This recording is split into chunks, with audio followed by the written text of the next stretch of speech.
So Tyson Fury, according to Frank Warren, has activated his rematch clause with Oleksandr Usyk. They're shooting to have the fight in Saudi Arabia sometime in October. Let's talk about it in this video, man. Smash the like button, subscribe to the channel, share the video. Catch me live Monday, Wednesday, and Thursday night at 7:30. I'm also live every Sunday morning with the Singing OG KQKC Boxing Network. Sunday mornings 9 a.m. Central Standard Time. I ask that you join the channel as a member. Drop super chats and super thanks when you come by the live streams, the videos that we do. And hit me up if you want to debate. The email address is knockoutboxing86@yahoo.com. Or you can just join the channel while I'm live and we can get it cracking right then and there. If you want smoke. But let's talk about this. So obviously Oleksandr Usyk and Tyson Fury is the talk of the boxing world right now. What happened in their undisputed heavyweight fight over the weekend. And now we know that we're going to get the rematch, as long as obviously somebody doesn't pull out, somebody doesn't get injured in training. Both fighters will have time to heal up and they're going to run it back. One thing that's kind of putting a damper on it, though, is that the rematch won't be for Undisputed, which is never what you want for in a rematch of this magnitude. And I think that it's just bad for boxing. No disrespect to Filip Hrgović, no disrespect to Daniel Dubois, but they deserve to be champions and they deserve to fight for championships. But to strip Oleksandr Usyk, as I said in the short that I just shot, to strip Oleksandr Usyk less than a week after winning, when all of the sanction bodies knew that him and Tyson Fury had a bilateral rematch clause, meaning that whoever lost would have the opportunity to run it back, just like in the case of Errol Spence and Terrence Crawford, they had a bilateral rematch clause. And you see this in a lot of high-profile, big-time fights where both champions, both big names, will have the opportunity to run it back if they win. Now, I think the IBF in this situation should have said, look, Daniel Dubois, Filip Hrgović, y'all go ahead and fight. And if the winner, Oleksandr Usyk, and Tyson Fury doesn't begin negotiation with you for their next fight within 60 days, then we're gonna strip them. Or if the winner somehow is unable to fight you because they get hurt or they have an injury or whatever the case may be, then we're also gonna have to strip them, put them in recess, and let you go ahead and become the champion. Then when they come back, they can fight you for their belt back.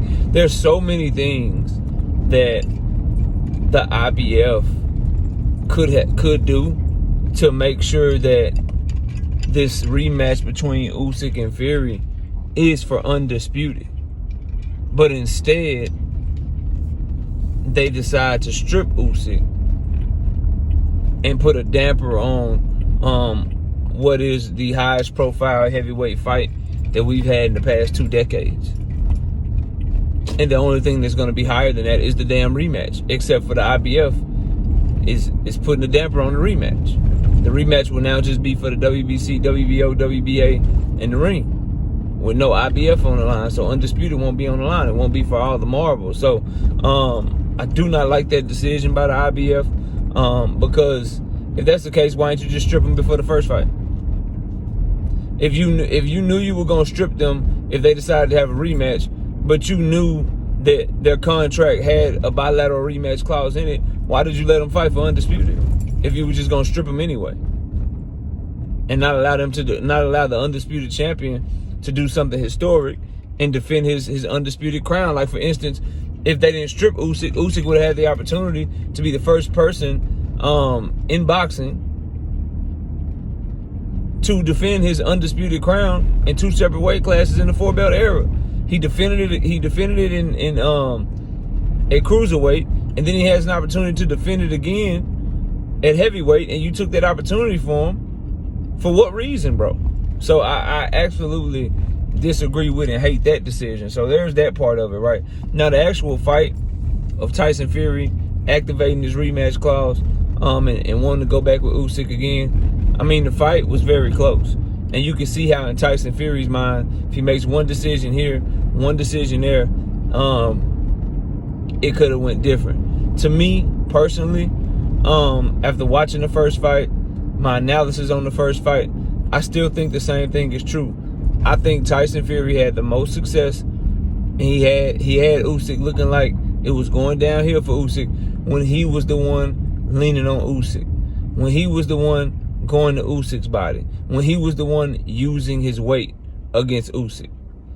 Trying to fight Usyk off the back foot. Allowing Usyk to pressure you.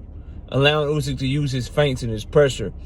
And his different angles that he uses coming forward and shit. Allowing him to do that, it's a recipe for disaster against any opponent, including a 6'9", 260-pound Tyson Fury. Usyk is just too good on his front foot, pressuring you, making you think, leading and then countering.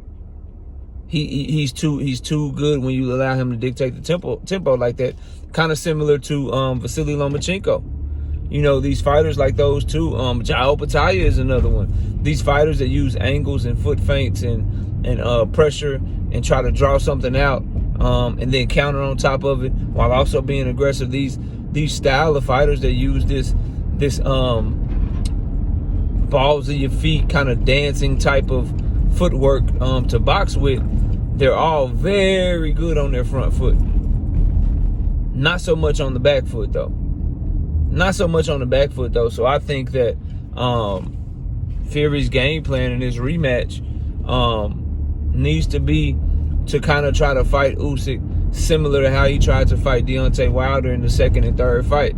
I don't think coming in at 260, being ready to move and try to be herky-jerky and shit, I don't think that's the play. I think Tyson Fury needs to come in 270, 280, put that extra 20 pounds on, make sure he's in shape though, and I think he needs to lean on Usyk, be aggressive with Usyk, push Usyk back, get him in clinches, dirty box him. That's his shot, bro. That's his shot.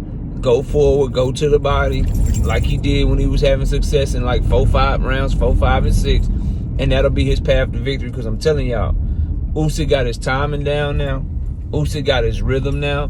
Usyk knows how to attack him. And if Tyson Fury, y'all mark my words, if Tyson Fury decides that he is going to box Usyk on the back foot, move around the ring, the second fight could be worse for him than the first fight. The second fight could be worse than the first fight. But if he changes up the game plan, makes Usyk have to make an adjustment, Tyson Fury will have an opportunity to win the rematch, man. He'll have an opportunity to win the rematch. But anyway, y'all let me know what y'all think. Comment below, smash a like, sub to the channel. Drop super chats and super thanks when you come by. And I'll see y'all soon, man. We out of here. Peace.